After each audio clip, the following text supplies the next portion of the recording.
Oh, hello, hello, everyone. Thank you so much for joining us. I am Candace Harris, and I am super excited to have these panelists today. I feel like I have different relationships with each one of them, and this is going to be such a great conversation.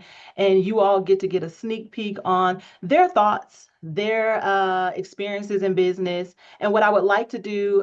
In addition to just saying who I am. I want them to introduce themselves, what they do. But again, I'm Candace Harris. I'm a community development banker for Pinnacle Financial. I work specifically in community development, and that is for Black and Brown entrepreneurs and small businesses.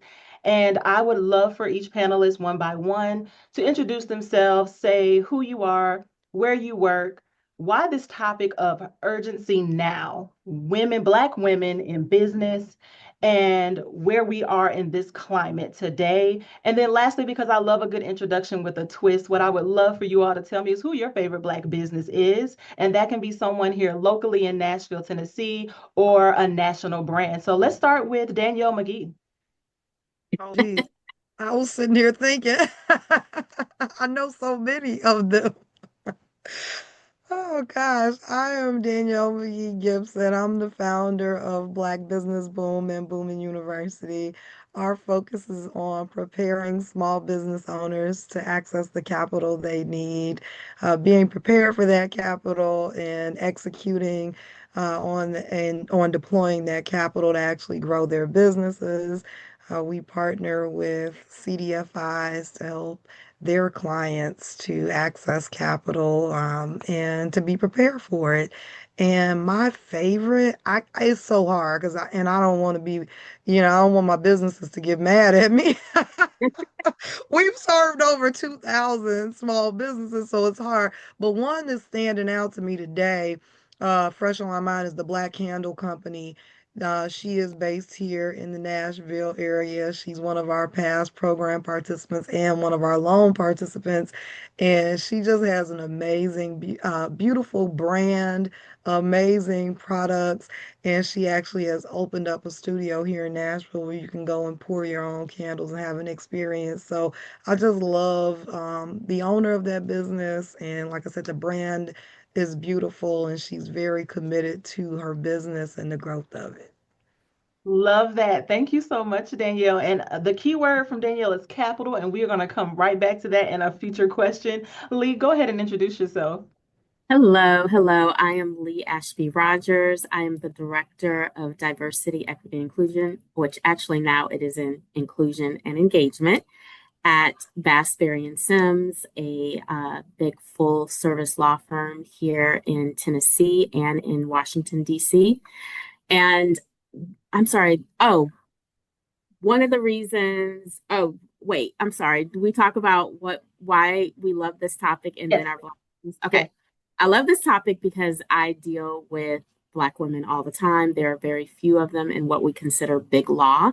So I am passionate about this topic because I want to see specifically Black women succeed and shine. And one of my favorite businesses, Black owned businesses, it's actually a large business, but still, I think it's really powerful, is Hello Seven by Rachel Rogers. She authored the book We Should All Be Millionaires, specifically for Black women, and she has all kind of coaching programs. But I've been a part of one of her cohorts. I just believe in her vision and have listened and read the book probably 10 times. So love Rachel Rogers. Love that. Thank you for sharing, Lee. Dr. T. Dr. T, good afternoon, I guess, when this airs. My name is Contricia Tharp. I go by Dr. T. I am the Chief Brand Architect at Favon Creative. We're a full service marketing, branding, and public relations agency based here in Nashville, working with businesses all over the world. And this topic, I guess, for me is extremely important. I'm president of an organization here in Nashville called Nashville Cable, where we focus on the mobility, the growth, the development of women.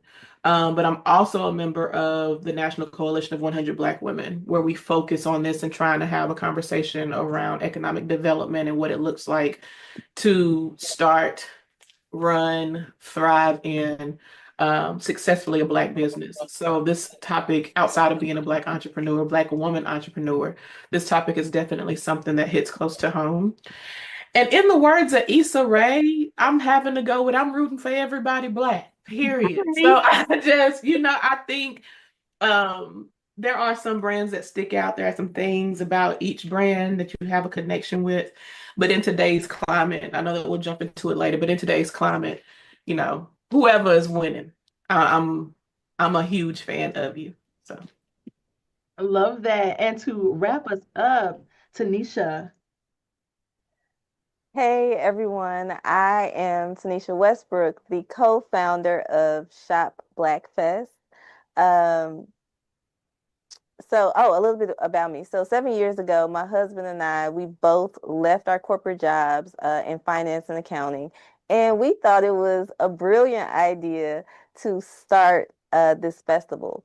When we first started out, we were just thinking, man, it would be nice to have a space for, small businesses to showcase their products because at the time, we were new into the business and we had our own products to showcase. So what better way than to create a space for ourselves? And that has grown to us working with over 4,000 Black-owned businesses in 13 cities. And it's grown into not just, a festival, but a movement. When it comes to this specific topic, what is important for me is to shine a light on the climate that we're in. And I know we're going to get into it, but what we found over the last 7 years is that there is a lot of excitement and support when it comes to these new businesses opening. But a startling statistic is that most Black-owned businesses don't even make it to year 3, yet alone year 5. And so for us, I think it's important to not only help businesses open, but keep them open. And so that is what I'm excited to talk about today. And I'm like Tracy because I'm rooting for everybody Black. So it's hard to just pinpoint one Black-owned business, but I will say I really want to shout out the organizations that are boots on the ground doing the work despite these hardships that we're facing this year with the Orange Man and presidency. And yeah, I'm gonna leave it right there. Leave it right there where I could pick it up. All right.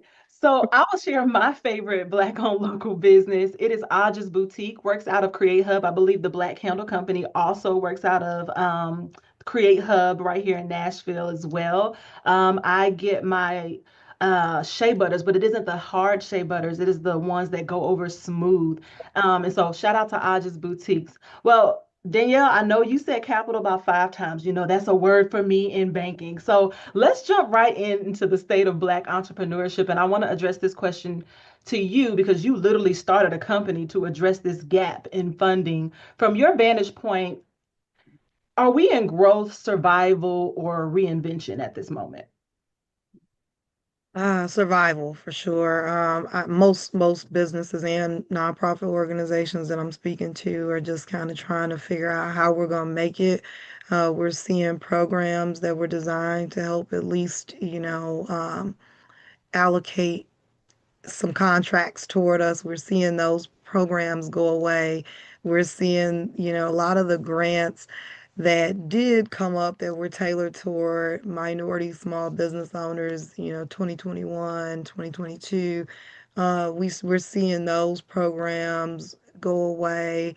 And I will say that I understood that a lot of the events of 2020 and 2021 were not reality. And I tried to make sure that small business owners understood that these grants, especially, this is not reality that people are just going to want to throw money at small businesses. We're dealing with, George Floyd's murder. We're dealing with COVID.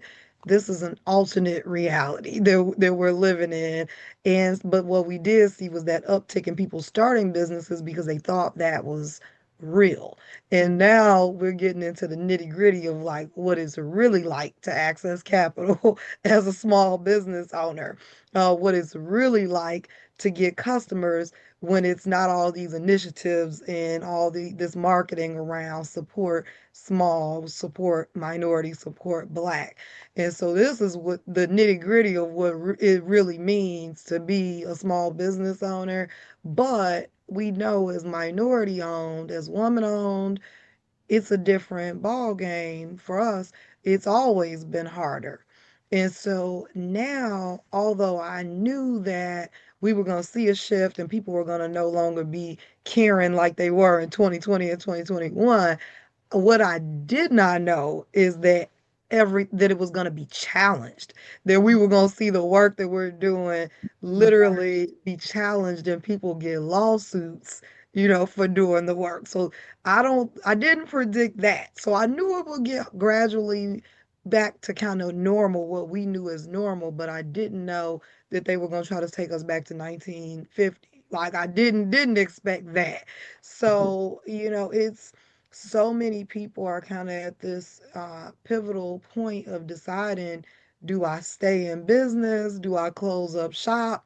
Do I keep trying to go with this nonprofit organizations? Because we're even seeing the nonprofit, the foundation grants, the corporate grants, we're seeing those things dry up, right? We're seeing the focus change. We're seeing the procurement departments that don't have to do a certain amount of contracting with minority businesses. They're rolling that back. Supplier diversity is like going away. They're renaming it. So it's a lot. Um, I think a lot of the folks that I'm talking to are like, I don't know about next year. Oh, I might have to go get a little job, and that's okay, and that's okay. But it just kind of speaks to where we are, that we're challenged by so many things, not only what's going on with our administration, what's going on in the economy, potential tariffs. It's just a lot. And so it is very much, but for me, coming from my perspective, I think it's a perfect time for the work that we do because entrepreneurs are going to need access to capital to be able to weather this storm. Yes. You're not going to be able to do it bootstrapping, No, in a lot of cases. no. So, but again, there are all of these historic barriers that we face in accessing that capital. So I can say a whole lot more, but I'll leave leave it there. That it's even a greater need right now because even those that have strong businesses and have had strong businesses may need to access capital to make it through, what we're going through right now. Absolutely. And you said a word about lawsuits, and that leads me into my next question where I'm going to address that with you, Lee, because I remember when we met, we talked about how lawsuits came into play and really struck fear in some people. But before I let you go, Danielle, we talk about what's not available, but I believe in trying to be a resource as much as we can. What is available? What's sticking around? There is a lot available, especially in Nashville. If you're listening from Nashville, we have a robust ecosystem of entrepreneurial resources. Like I feel like we have too many sometimes because it becomes then hard to navigate. Which Yeah. is why at Booming You, we launched a platform called Navigate You that helps small business owners kind of navigate the resources that are available. So we have several partners that are lending right now that have flexible requirements for small business owners. We do loan through our partnership with Kiva. We have programs, we have free programs. Shop Black has programs, Corner to Corner has programs, NBIC does, the EC. Yeah. So, and that's just here in this market. We work in 10 markets and across the board, there are a lot of resources that still exist and people who are very much committed to the fight, very much committed to doing this work, even if we have to change the way we do it and the way what we call it, we're gonna keep on going with this. So again, I don't mean to be a Debbie Downer, just being real, but on the flip side of things, very optimistic. And also, I'm looking at 4 years from now, 3.5 years from now, all of us that are going to be a part of rebuilding what's being torn down right now, Sure. we're going to come back very strong then. So For excited sure. what the future brings. Thank you so much, Danielle. I'm a big advocate for, yes, there's a lot going on, but while we have your time and attention, we want to share what is available because we're not going to waddle in this. We're not going to let this overcome. We've been through several things, and this is just yet another thing to overcome. So as we talk about peeling back the layer some more, what's happening behind the scenes? There's a lot going on, there's a lot making headlines, but Lee, I would love your perspective on what is not making headlines. What's going on? Well, first, let's talk a little bit about the headlines because the headlines are not always accurate and true. So we will see case in point about Target, which of course I have my feelings about that, but what the media was putting out was not completely true. And they didn't have the crisis communications in place to fix it. Lee, don't tell me I And can go to Target. Don't give me an in. Wait, yeah. We going to Target? Are we you going back? could, yes. I've been struggling. Please. Because really, I mean, if we were just using that case in point, which so this anti-DEI advocate under Trump lives right here in our backyard in Nashville and really went after a lot of he was a PR machine, went after a lot of big headlines, big companies about their DEI practices. And what was being reported was not completely accurate. So if we use Target, for example, and there are many others, but I can't really, because some of them are our clients and things like that, so I can't say specifically, but many of them did not dismantle or get rid of their DEI. They simply rebranded it and took out some words that were trigger words and repackaged their DEI programs. And unfortunately, Target got swept up in that, and I think because we also just expected more from Target, and so it just became a big whirlwind. But so headlines. So don't always believe everything that you read. So look underneath a little bit. And then as far as like a lot of the laws that were coming out, so of course they hit us hard in the beginning, and that was part of if you read Project 2025, that that was part of the plan. Go so fast that they don't know where to start, right? So he came out with the executive orders right away. One of them was again, no, only two genders. We don't want to see any other genders other than male and female. Another executive order was about contractors having DEI anywhere on their website and any different programs. If you're a federal government, you cannot hire them. So a lot of people who were doing, DEI coaching and things like that, and maybe was doing something with a federal government, they lost their contracts or were in danger of losing their contracts. And then of course, we saw the other one, we're getting rid of all of DEI programs on a lot of states. Tennessee is one of them, red states, where they fell in line with the administration and got rid of those things. No DEI practices, heritage months, all of those things. So there were a lot of laws. And then there's one particular law I just want to mention in Ohio, but it's going to embolden people, and it's going to happen more and more, where a woman sued the state because of reverse discrimination, and it went all the way up to the Supreme Court, and she won. And it states now that there is a very low burden of proof for a white person to prove reverse discrimination. So a lot is happening.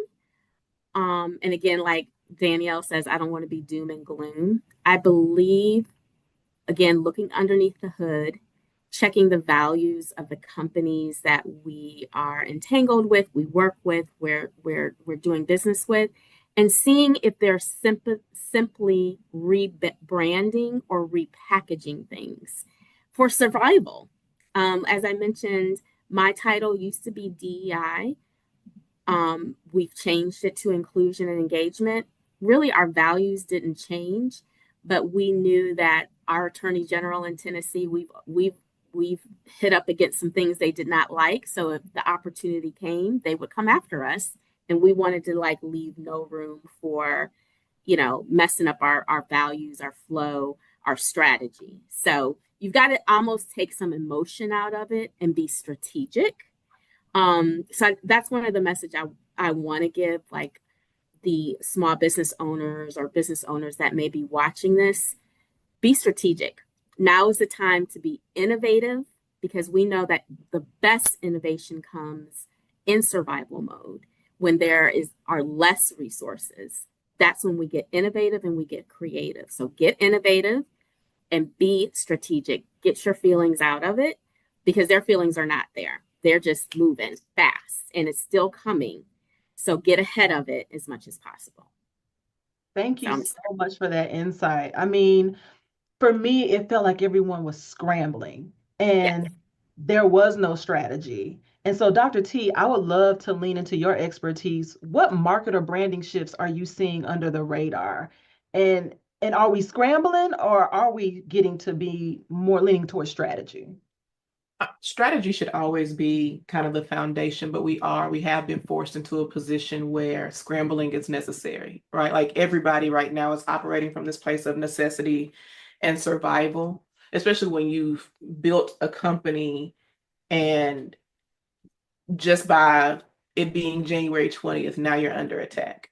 And that's not something that you would have thought that, of course, in COVID, people would have understood, okay, keep the contingency plan, what is coming. We all knew what Project 2025 was, no matter how many times we were told it didn't exist. There was some type of time frame and opportunity for us to adjust slightly.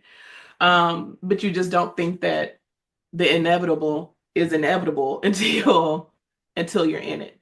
And so just from a marketing and communication standpoint, what you are seeing, brands are definitely trying to navigate how to be politically correct, like you said, Lee, while still maintaining your values, while still being able to connect with your audience, but then not also throwing yourself into a crisis because you are so vocal.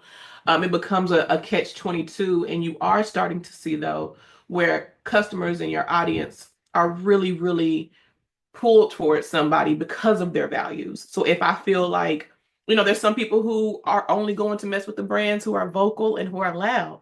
And so you have to figure out where in this time, what are the values of your audience? How do you maximize on that and how do you leverage that? Because there are things that you are having to kind of compensate for. So you're now having not only to still retain and engage your audience, but you're also trying to figure out how to go after those larger contracts that now there are no set asides for you. Now you're having to compete with companies, with capital, with employees, with teams, with territories and satellite offices 100 times the size of your company. Even if you have the expertise, even if you have the knowledge, even if you have the portfolio for that. So now there are two different needs. There's one to establish your brand as authoritative, as someone who is all-knowing, knowledgeable in your industry, but also still having to connect with their audience while not sounding or looking or feeling like a sellout. So it's difficult to navigate because it's, especially as a Black woman, right? So we are, like they say, the most unprotected gender people across this world. And so to be in a position where people are against you because you're a woman, but then people are against you just because you're Black. And then it's everything that you have. We are all DI hires now. No matter what your portfolio, what your resume or anything like that looks like, you are now immediately unqualified just because of the boxes that you check in your demographic. And so when we do have and there are, like you all have said, there's resources to get people to that point. But we just have to pull around and kind of rally around each other. I love that you said aligning our values. We're not just shopping anywhere. If I have to go 10 miles more because it aligns with my values, that's what we're doing. There's some people who, for instance, the name change. If you change the name, they are out. They're like, no, you shouldn't have changed the name, not really understanding it had to be done. It's a play. Yeah. It's a play. But you got some people they're like, shouldn't have changed the name. And they're hard set on that. So Yeah. Tanisha, I know you're all about equipping. You have mentored so many Black businesses. A part of being able to align is for you to already be equipped so that you don't need to necessarily have to take that contract that doesn't align with your values, right? And so I want to talk about being equipped. One of my biggest pet peeves as a banker is that I get thought of after the fact, and I'm like, had you told me, I could have gave you some strategies. So talk to me about what can Black women entrepreneurs do right now to better position themselves and prepare their businesses for the future. Well, I'm glad you asked that to just give my 2 cents on what y'all were just talking about with the Mhm. branding and marketing. What it still circles back to what Lee said earlier about Target not really having a strong, I don't know who they had in the marketing strategy, PR team at the time. But if you are rebranding, if you are having to make those changes as a business owner, then it's important to roll that out in a way that your audience understands, so that you can mitigate some of that blowback. So that's the first thing. Uh, we got to be prepared to fight on all fronts, which means being intentional about how you show up with your brand online, social media, making the changes to your programs, etc. Now, talking about equipping, for some reason, when you before you started that question, I was thinking to myself, I know she's going to ask me something about Black-owned businesses and entrepreneurship. I'm going to focus on upskilling, right? So when I'm thinking about the businesses that I've worked with over the last 7 years, including ourselves, there are a couple of key things that have come up. One is not having a strong understanding around what marketing, branding, and sales is. And so going back to something that Danielle said earlier, with Shop Black Fest, we weren't really dependent on diversity programs to generate revenue. We weren't dependent on those grants. And so it was a little bit easier for us to maneuver during this weird time. But for a lot of Black-owned businesses, if they were dependent on that uptick of Black-owned business support and everybody being excited and all the campaigns and grants and all the money that was coming in, the downside to that was that our business owners don't have a true understanding of what we call in the industry business acumen. So again, going back to understanding, how do you how do you market your business with the resources that you have? How are you getting eyeballs on your business? Two, when it comes to branding, what's your business's reputation? Are you intentional about that? And not just online. I mean, in your community, do you have a reputation? Are you moving forward with that or growing that reputation? Is it positive or negative? And then the other key thing is focusing on sales. Most Black-owned business owners that I know that are in that first year 1 to year 3 don't really have a foundation or a strong understanding of what keeps the cash coming into their business. And so I think as a business owner, this is the most pivotal time for you to make a comeback if you haven't been focusing on having an understanding of those three things. And then I would say also, one thing that has really helped the business owners that are in some of our programs is helping them understand where they are in their business cycle, where they are in their journey so that they know how to prepare. Going back to what Danielle said, there are so many programs and resources and cohorts and workshops and all of these different things. But if you as a business owner don't even know where to start because you're so focused on surviving the day to day and you haven't taken a step back to look forward and to strategize, then you can't even figure out what to start upskilling or working on first. So I would say this is a time for you to take a beat, take a pause, and really take some inventory with yourself as a business owner and your business itself and start to tackle some of those key issues which I found is most businesses don't have the cash flow. And they don't have the cash flow because they don't understand how to operate day to day. So that's where I would start with my advice. I love that. Anyone have anything to add on that? I wanted to mention one thing, and I know we're talking about business owners, but also just the state of Black women. And I don't know if you guys have seen the recent statistic about there are in the past 4 to 5 months, there are now 300,000 Black women who have left the workforce either by choice or by force. Our demographic has had the largest uptick of unemployment this year. And it's a problem. And some of it is related to the DEI thing. There are no more mentorship programs in a lot of companies, support groups, easy opportunities for people to network. I love that Tanisha mentioned the upskilling, the professional development is not there, and different resources like that. So it's a real crisis. Our Black women are being completely impacted, whether you're in the workforce or you have your own company, by what's happening right now. Now is the time, as she said, take a beat. Not only look at the brand of your company, but your personal brand is super important right now. Network. I know we love a good brunch, but if we are not networking and having the same intention of networking and finding mentors that are at the table, that needs to be one of our number one priorities right now. So I had to say that. Well, Lee, I'm you glad. actually kind of I'm go about to ahead. say we all wanted to jump on that one because Right. I'm about to say like I won't rush mental us. Go health ahead. in this season, Black women, we have to take care of our mental health Mhm. because it is every day, every hour, every minute, every second. It is an article, it is an order, it is something that is coming out that directly impacts us or people that we love.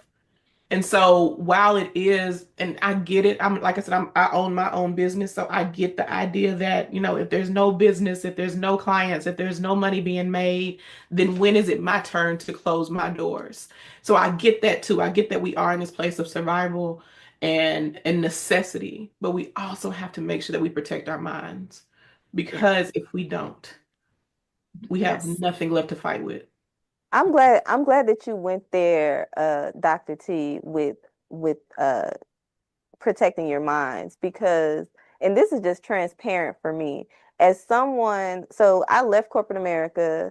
It's like I said, it's been almost 8 years now, and I worked in finance. So I have an accounting degree. I worked in health tech finance in Nashville. If you know anything about the healthcare industry, you know it is grueling, and those people are crazy.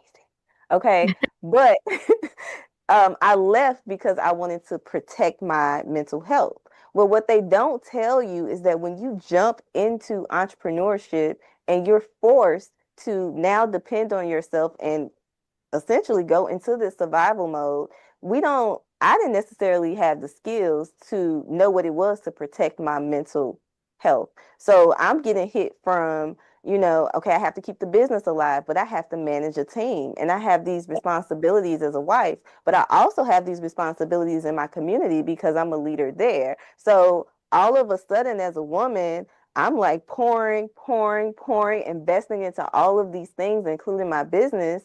And before you know it, you're like, oh my gosh, I can't even get out of bed today and I don't know what hit me. So I think it's important, going back to the question that you asked me earlier, Candace, about equipping yourself.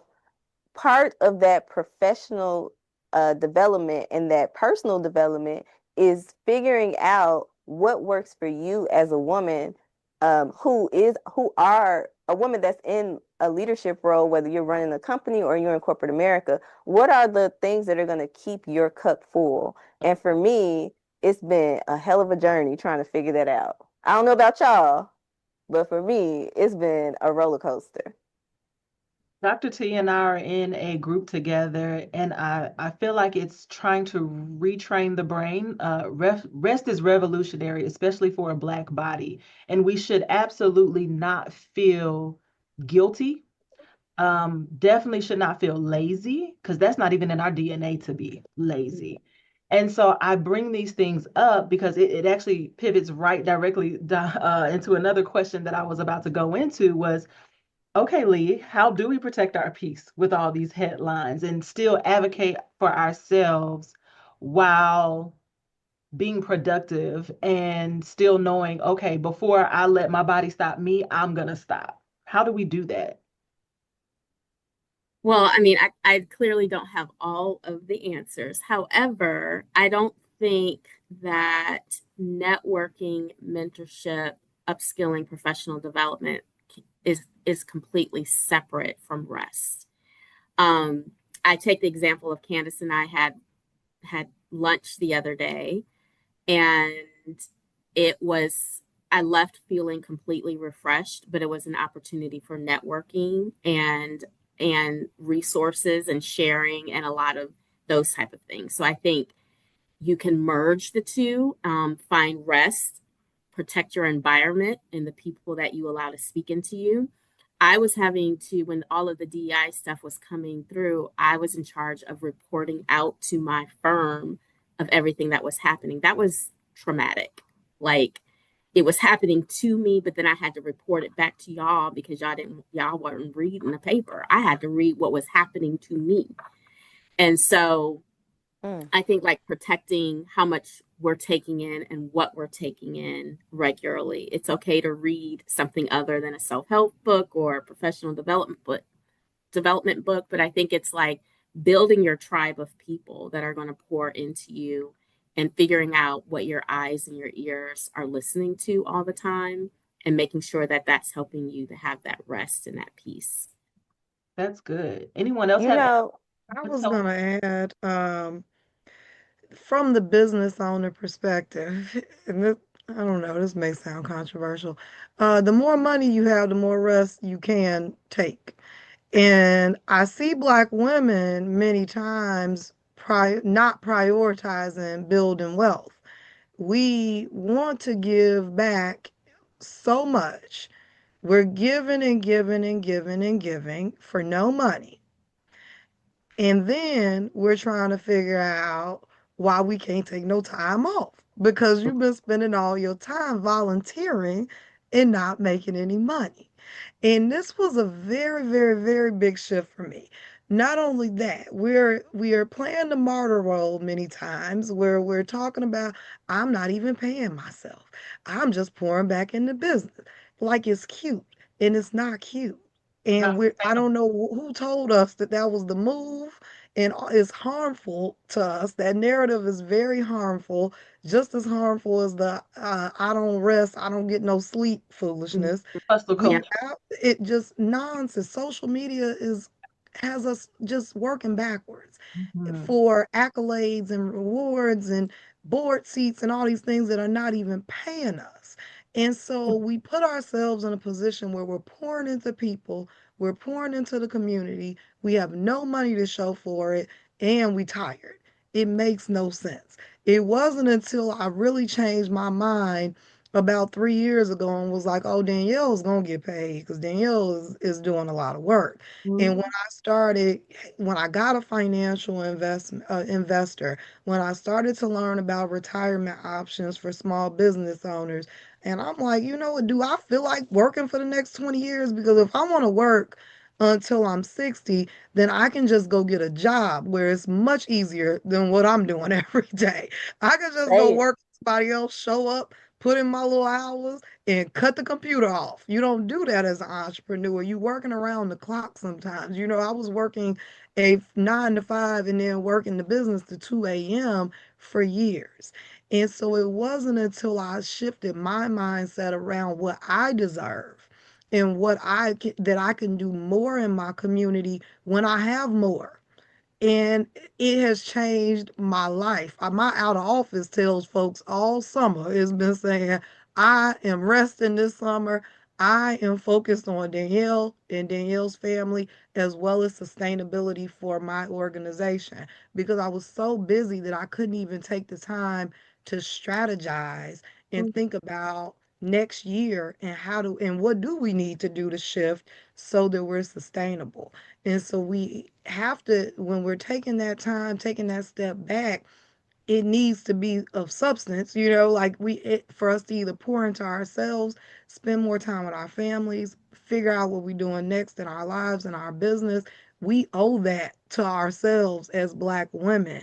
We do not have to save everybody. We need to save ourselves first. And right now is a time where we have to prioritize ourselves and our families. That is the only way that we're going to get through what we're going to go through for at least the next 3.5 years. So I just highly encourage the business owners. Listen, if it ain't working right now, take a step back, get you a job, do whatever you got to do, There's you no know, shame in to that. take care of Absolutely No no shame. shame. yourself. Like, it's no shame in any of that. It's no shame in saying I'm taking a few months off, because most of us been working since we were 12, 14, 16 years old. True. We've Talk never about had a it. break. We've never had a Period. break. Yeah. We deserve a break. We We deserve do. peace.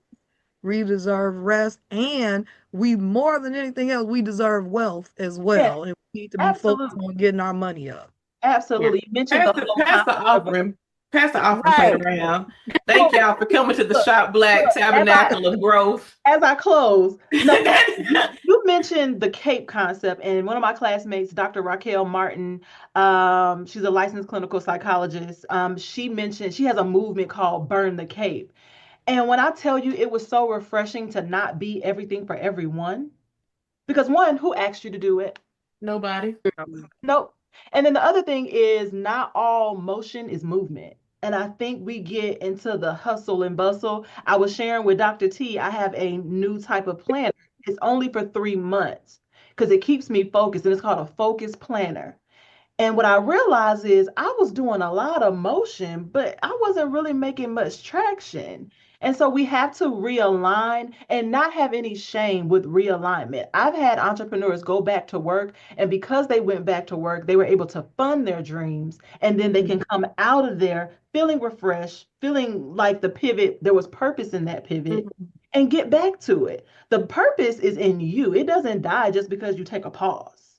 And Right. I really want people to understand this, like, and don't. I'm all for keep things close to the chest, but have your team, have the people that you That you lean trust. into, to share. Hey, this is what I'm thinking, because we get in our own heads, or we just try to be like Candace and be misfigure it out. But don't let social media put you in this place where you're in a constant state of comparison. You're Yeah. seeing 10% of somebody's best life. You're not seeing the late nights, you're not seeing the struggles, the cries, the prayers, the screams, the almost quit, the F all of this. You don't see that. And so as women, what we have these expectations that we put on ourselves because we wanted to have this by a certain date and this by a certain age. And then here we are at this age, and we're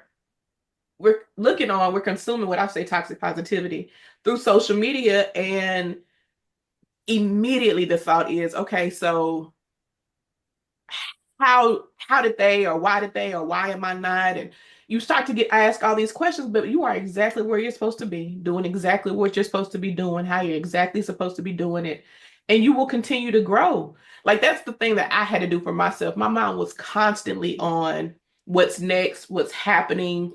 I can't stay here. Okay, Teresa, you did something great. This is a great plateau to get some rest. Now I got to keep climbing. But now I'm at the place where it's like, no, Tracy is going to feel and rest and listen to who she is, because if I'm not full, then who can I fill up? And I was tired of the oxygen mask dropping. I'm making sure everybody else's is locked tight.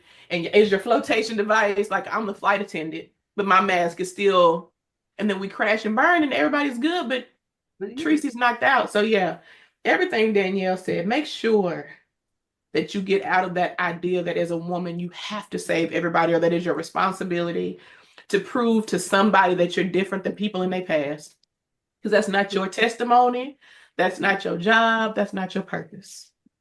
And I would just say, to add on, because you might be changing directions here, Candace, but it's okay to be selfish. I think as women, a lot of this comes from us being taught by society that we are supposed to have the cape. We are supposed to, carry everything and save everyone. And I am in a space similar to Danielle. I will say Danielle inspired me this summer. We have our lunchtime sometime, or like I might text her, and yes, she has that out of office. I'm resting, and I've just started to realize how much guilt you can have as a business owner when you need to rest or when you need to say no, or you hell, you want to say no because you just don't want to. End of sentence. And I think there's a level of guilt that has come with that as a woman. And it's just time for us to be okay with being selfish and be okay with not always having everything together. Because sometimes it's not going to be together. And a lot of the joy that will come to your life comes from being okay with where you are in the journey, being content with where you are in the journey and giving yourself grace. Yeah. I'll tell you just personally, especially in banking, which is dominated by white men, I used to be afraid to say no because I felt like if I say no to this, they won't give me another opportunity to show up. Or this might be the opportunity and I don't want to miss it. So I was wearing myself thin. And it just got to the point where if I'm intentionally meeting with the people that I need to meet with, then there is no such thing as a missed opportunity because I'm always prepared. But if I need to rest, that is the priority. And so, ladies, I appreciate your time. I mean, I could talk to y'all for the longest, and we might have to do a part two because I don't think we're going to run out of topics to discuss in these next 3 years. So we might need to do a part two, T. But I want to do a call to action. I feel like we've dropped several gems today. There's definitely more to unpack, but I want to give a call to action. There's been a couple of things that we've said, like prioritize rest, but I would like for each of you briefly just to tell us one thing every woman listening to us, any entrepreneurs listening to us could start doing tomorrow to build power, resilience, or just community, because I think that's what we're going to need as we navigate this. I'm Well, gonna challenge everyone to get their money together. Because realistically, you don't have any power if you don't have any money. And so we're gonna need money to sustain our communities, to pour into our communities, and to pour into ourselves. So, working on your credit, investing, understanding, some of these things that we've not been taught. There's a financial literacy gap in our community, and it's a lot. It's a lot to catch up on. It really is. And I know that's a part of the work that you do, Candace. We are behind the eight ball. I mean, I'm every day learning something new about money, about taxes, about, how money related to entrepreneurship. It's so much. And so whether you're an entrepreneur or not, it's really important that we're focused on what do we have to do to get our finances straightened out, to get our credit improved, to get our savings growing, to reducing our debt, and really putting ourselves in a position to be self-sufficient without, the government and these other outside forces. That money is going to put us in a better position of power to make it through whatever's coming ahead of us. Good. Absolutely. I'll go next because my answer is a piggyback off of what Danielle said. Uh, to me, there are two major emotions that Black entrepreneurs face. And to me, just in the experience of being an entrepreneur, you're usually overwhelmed or you're feeling hopeless, right? Those are like the two big ones. So what I've learned is if you're feeling overwhelmed, it's probably because you have too many options, too many plates in the air, and you need to make a decision, right? You need to focus and make a decision. If you're feeling helpless or hopeless, it's probably because you don't have enough information to make a decision. And so, just going back to what Danielle is saying, I think it's important to start equipping yourself. We don't want to put our future in anybody else's hands. So, we should be equipping ourselves as women, as entrepreneurs, to get the information we need for the next step that we need to take. And that is my advice for you if you are, whether you're a new business owner or you're seasoned. I would say to work on your personal brand. Um, that's critical, whether you're, and I was a business owner and I went back in because, as I think Danielle said, or maybe Dr. T, I needed a break. I needed to take care of myself. I had two boys in college. But I felt guilty because I was looking at social media and everything. But what doesn't change is your personal brand, whether you're in the workplace or you have your own company. So make sure that's tight and you have clarity. And if you need help, you can buy my book, Out of the Shadows and Into Your Light, on personal branding. I love a plug. It is Always a plug. flawless. Dr. T, what you got for us? I would just say don't just watch the shifts. Make sure that you're moving with them. I think that in rest, I know that we talked a lot about that. That doesn't mean though that you continue to learn, that you don't stay up to date on what's happening. And just always be prepared. You know, the best way to fight a battle is a prepared battle. Be prepared for it. So 3.5 more years. We're gonna have to undo some things, but we've made it through worse before. We'll make it through this. Yes. I'll wrap it up with organize. I mean, at the end of the day, we just have to organize. Did I miss anyone? Did we get everybody? Danielle, did you say yours already? Yeah, you went first. First. I'll say this. I'll just say organize. The same way. I mean, Danielle, you hit the nail on the head with that one. And if you're like, okay, where do I start? Because usually we'll technical assist you to death. I feel like minority-owned businesses get technically assisted. So what does it mean to budget? What does it mean to organize? I say start building your team, and that's more than just professionally having the banker, the accountant, the CPA, the bookkeeping. I think it's also who's your therapist. I think it's also what self-care are you going to lean into? What works for you? What is sustainable? Those are the things we should focus and organize and prioritize. And so, with that being said, the topic of the urgency of now, Black women in business and within this climate, I feel like we have hit several points. Thank you so much to each of you for your time. It is so valuable. It is golden. And I just want to say that I appreciate each and every one of you for spending that time with us and Shop Black Fest. The urgency of now, Black women, business, and our current environment. All right, and with that, we're out.